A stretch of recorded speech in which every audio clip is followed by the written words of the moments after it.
Hello friends, आपल्या सर्वांचे पुन्हा एकदा सात्विक यात्रा या आपल्या चॅनेलवर मनपूर्वक स्वागत आहे। प्राचीन काळात माधवनगर नावाच्या नगरीत भार्गव नावाचा एक ब्राह्मण राहत होता। तो माता भगवती दुर्गेचा अत्यंत मोठा भक्त होता। त्याला एक अतिशय सुंदर सर्व सद्गुणांनी युक्त अशी कन्या होती। तिचे नाव होते सुमती। सुमती आपल्या सख्यांसोबत खेळत क्रीडा करत वाढत होती। जशी चंद्राची कोवळी कळी हळूहळू फुलत जाते, तिचे वडील दररोज माता दुर्गेची पूजा व हवन करत असत आणि त्यावेळी सुमतीही आपल्या वडिलांसोबत भक्तिभावाने पूजेत सहभागी होत असे। एके दिवशी सुमती खेळात इतकी गुंग झाली की ती भगवतीच्या पूजेला उपस्थित राहू शकली नाही। हे पाहून तिच्या वडिलांना तिचा फार राग आला। ते तिला म्हणाले, अगं दुष्ट कन्ये, आज तू भगवतीचे पूजन केले नाहीस म्हणून मी तुझे लग्न कुष्ठरोगी किंवा दरिद्री पुरुषाशी करीन। वडिलांचे असे कठोर वचन ऐकून सुमती अत्यंत दुःखी झाली। ती नम्रपणे म्हणाली, हे पिताश्री, मी आपलीच कन्या आहे आणि पूर्णतः आपल्या अधीन आहे। आपल्या इच्छेप्रमाणे माझा विवाह कुणाशीही करा, पण माझा अढळ विश्वास आहे की कर्म करणे मनुष्याच्या हातात असते आणि फळ देणे ईश्वराच्या हातात। कन्येचे हे शब्द ऐकूनही ब्राह्मणाचा राग शांत झाला नाही। त्यांनी क्रोधाच्या भरात सुमतीचे लग्न एका कुष्ठरोग्याशी लावून दिले आणि म्हणाले, जा आता आपल्या कर्माची फळं भोग। पित्याच्या तिरस्काराने दुःखित झालेली सुमती आपल्या पतीसोबत वनात निघून गेली। त्या रात्री दोघांनीही अत्यंत कष्टात वेळ काढला। त्या निरागस कन्येची अशी दयनीय अवस्था पाहून तिच्या पूर्वजन्मातील पूर्वकर्मांच्या प्रभावामुळे माता भगवती दुर्गा प्रकट झाली। देवी म्हणाली, सुमती, मी तुझ्यावर प्रसन्न आहे, तू माझ्याकडून हवे ते वर माग।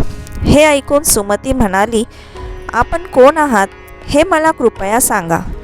तेव्हा देवी म्हणाली, मीच आदिशक्ती भगवती दुर्गा आहे, मीच ब्रह्मविद्या, मीच सरस्वती आहे। मी प्रसन्न झाले की प्राण्यांचे दुःख दूर करते आणि त्यांना सुख प्रदान करते।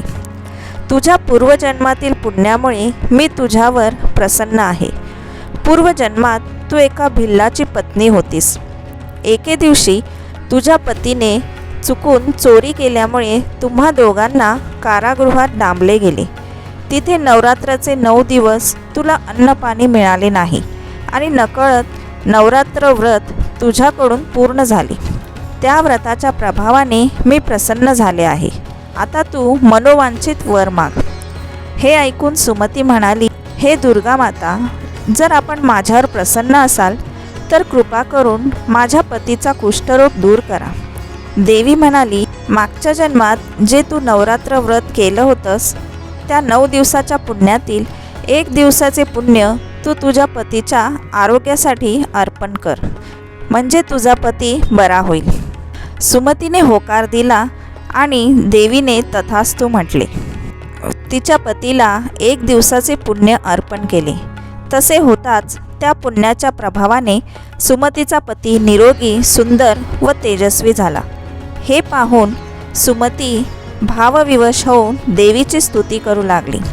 हे माता, आपण दुःख दूर करणाऱ्या, तीनही लोकांचे संताप हरविणाऱ्या, रोग्यांना निरोग करणाऱ्या, मनवांछित फल देणाऱ्या आणि दुष्टांचा नाश करणाऱ्या जगन्माता आहात। मी निरपराध असताना माझ्या पित्याने माझा तिरस्कार केला, मला वनात भटकावे लागले, पण आपण माझा उद्धार केला। सुमतीची ही स्तुती ऐकून माता भगवती अत्यंत प्रसन्न झाली आणि वर दिला, तुला अतिशय बुद्धिमान, धनवान, कीर्तिवान आणि जितेंद्रिय असा पुत्र होईल। या प्रकारे जशी माता दुर्गाने सुमतीवर कृपा केली तशीच कृपा आपल्या सर्वांवर हो। जय माता दुर्गा। ही कथा आवडली असेल तर व्हिडिओला लाईक करा आणि चॅनेलला सबस्क्राईब करा। अशाच रोमांचक कथा ऐकण्यासाठी चॅनेलला सबस्क्राईब करा। थँक्यू।